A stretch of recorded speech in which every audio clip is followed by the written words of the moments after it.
Coup dur pour Sylvie Tellier. L'ancienne patronne du comité Miss France a été victime d'un cambriolage dans la nuit du mardi au mercredi 25 octobre à son domicile parisien.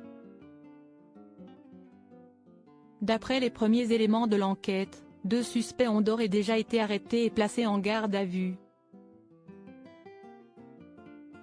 Ce mercredi 25 octobre 2023, nos confrères du JDD ont rapporté que Sylvie Tellier avait été victime d'un cambriolage durant la nuit. C'est son chic appartement du 16e arrondissement de Paris qui a été visé, aux alentours de 2 h du matin.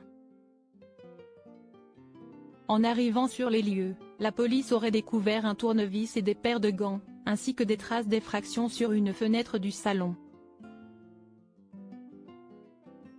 Dans son malheur, l'ancienne figure de Miss France a néanmoins eu la chance de ne pas avoir été présente au moment des faits.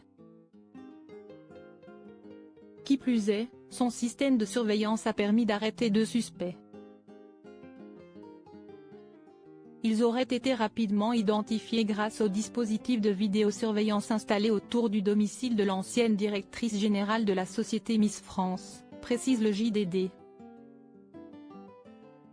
Les 2 hommes ont été interpellés dans une voiture stationnée dans le 16e arrondissement et sont âgés de 22 et 27 ans.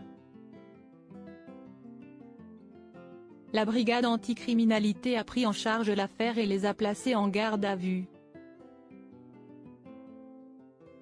Aux dernières nouvelles, leur audition était toujours en cours. Pour l'heure, Sylvie Tellier ne s'est de son côté pas encore exprimée sur le sujet. Cambriolage en série. Décidément, les cambriolages enchaînent ces derniers temps. Avant Sylvie Tellier, c'est une autre personnalité publique qui a connu ce coup dur, à savoir Bruno Guillon. L'animateur a cependant eu moins de chance que la jolie blonde de 45 ans puisqu'il était bien chez lui à Tessancourt-sur-Aubette dans les Yvelines lorsque les voleurs ont débarqué en pleine nuit, tout comme sa femme Marion et leur jeune fils Anatole, 14 ans. La petite famille s'est même retrouvée séquestrée et menacée d'une arme de poing tandis que les malfaiteurs récupéraient leur butin estimé à 80 000 €. Quelques jours après ce homejaquin violent, 2 suspects âgés de 16 ans avaient été arrêtés par la police.